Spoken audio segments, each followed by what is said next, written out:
two choices. You can be the destroyer of this world, or you can be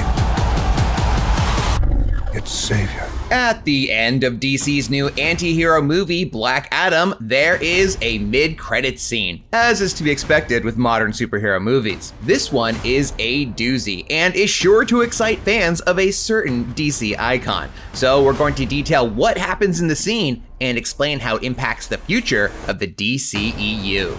Before a world of heroes and villains, one power ruled it all. Black Adam. The film wraps up with Black Adam coming to an agreement of sorts with the Justice Society and Adriana that he will remain in Kahndaq not as its ruler, but as its protector. However, the mid-credits scene shows there's someone else who wants to have a say in the matter. In the stinger scene, we see a drone fly up to Black Adam in Kahndaq and project a hologram of Amanda Waller, leader of Task Force X, aka the Suicide Squad. It's Waller's job to keep tabs on superhuman threats, and earlier in the film, she's the one who consulted Hawkman on Black Adam's awakening in the present. And of course, it was her hidden superhuman prison where Black Adam was locked up after surrendering. And you'll remember, in the 2016 Suicide Squad movie, Waller was able to get the green light to start Task Force X by pitching it as the answer to the next Superman level threat. I want to build a team of some very bad people who I think can do some good.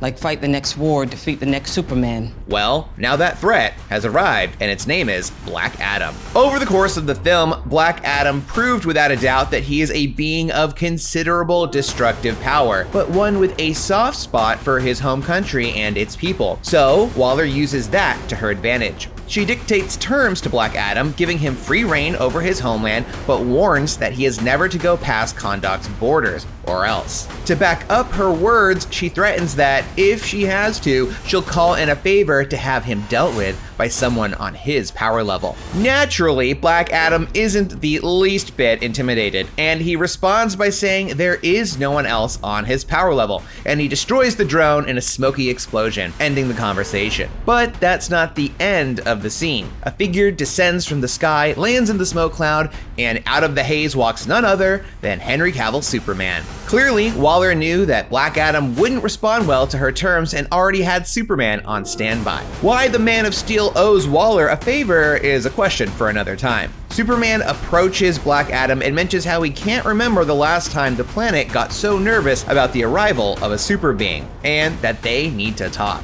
Black Adam's expression changes to show a look of intrigue on his face, but the scene ends before we hear his response. Considering how Black Adam made a punching bag out of Hawkman the entire movie, and even the final villain Sabbac was dispatched without too much effort, he's probably excited to finally meet someone who is a worthy challenger. I'm not peaceful.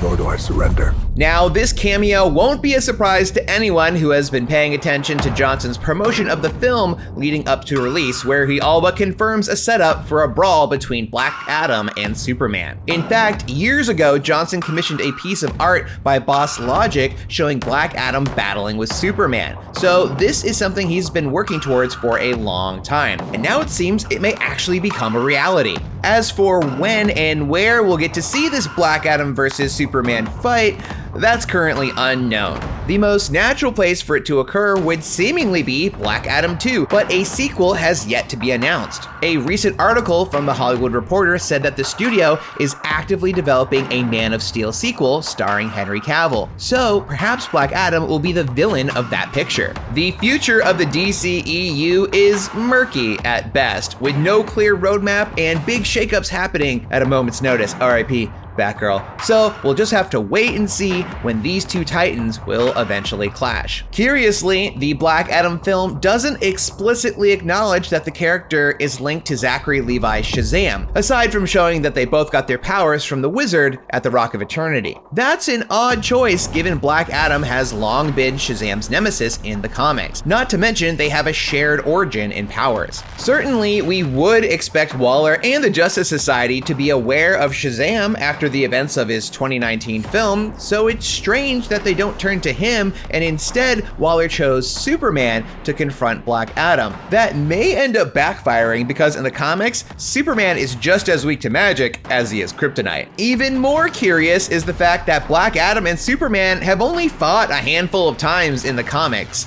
and they don't have any sort of long-running personal rivalry. With that in mind, it almost seems odd for Johnson to so adamantly wish for the two characters to fight. Of course, Johnson is probably less worried about the fine details and is more concerned with having his DC character take on the top dog in the DC universe so he can enjoy all the hype and prestige that goes with it. There was a 2010 animated film titled Superman / Shazam: The Return of Black Adam that saw Shazam and Superman team up to fight Black Adam together. That is a potential route the DCEU could take, as not only would it get Shazam in the mix, but prove Black Adam is so powerful that it takes two Supermen to match his strength. We'll have to wait and see what happens. So that's everything you need to know about the super cameo at the end of Black Adam. Are you excited for the Man in Black to take on the Man of Steel? Let us know in the comments. Be sure to check out our other videos on Black Adam, and don't forget to follow and subscribe to IGN. So I'm out to them.